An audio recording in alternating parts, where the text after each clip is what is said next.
इन 3 तस्वीरों से बाबा की बिहार पॉलिटिक्स को समझिए। पटना में 5 दिन का कार्यक्रम खत्म हो गया। सितंबर में बाबा फिर गया जाएंगे और अगले साल मुजफ्फरपुर में कार्यक्रम की तैयारी तेज हो गई है।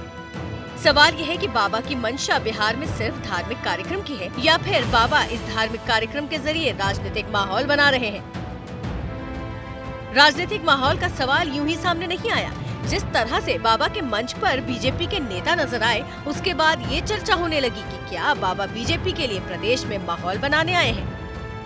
मुख्यमंत्री थे कर्नाटक में, हिंदू राज्यपाल थे कर्नाटक में, और सबका हिंदू बीजेपी के नेता स्टार प्रचारक थे, हिंदू बीजेपी के नेता पन्ना प्रमुख थे, और चारों खाना चित हो गए।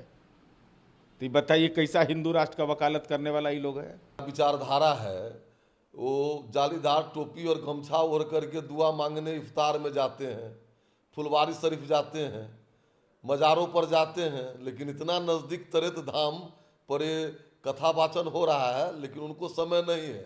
वो वोट बैंक की राजनीति करते हैं, तुष्टीकरण की राजनीति करते हैं। बीजेपी विरोधियों के आरोप में दम इसीलिए दिखता है क्योंकि बिहार में बीजेपी के लिए बाबा संजीवनी बनकर आए हैं।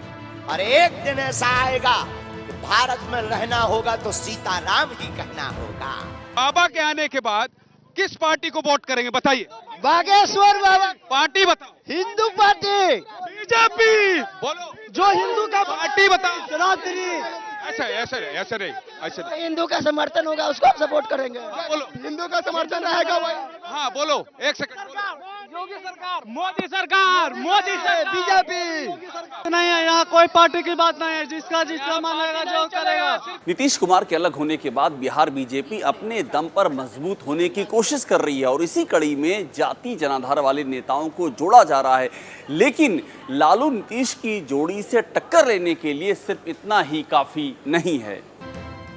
इसीलिए जाति के बंधन को तोड़कर बाद जमात को लेकर आगे बढ़ने की हो रही है। जमात मतलब हिंदू वोटर, और बाबा के जरिए बीजेपी हिंदू वोटरों को बीजेपी के पक्ष में जोड़ना चाहती है।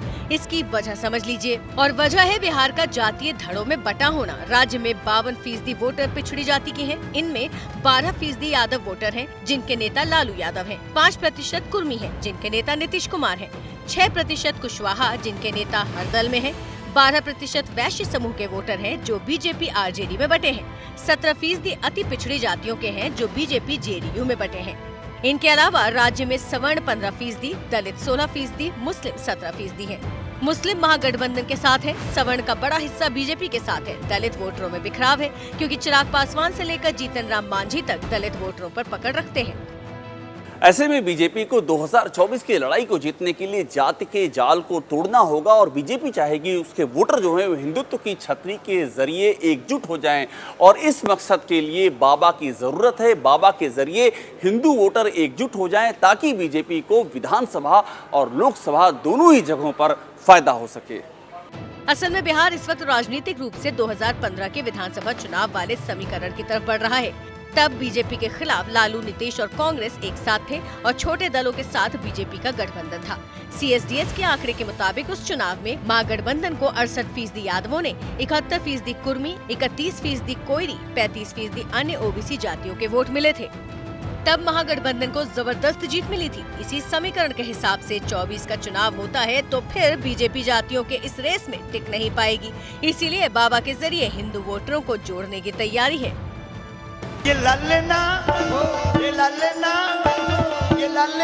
हिंद के सितारा, ये तो सीएम हुई है या के ऊपर पीएम हुई है। हो हिंद के सितारा, ये तो सीएम हुई है, हो से ऊपर पीएम हुई है।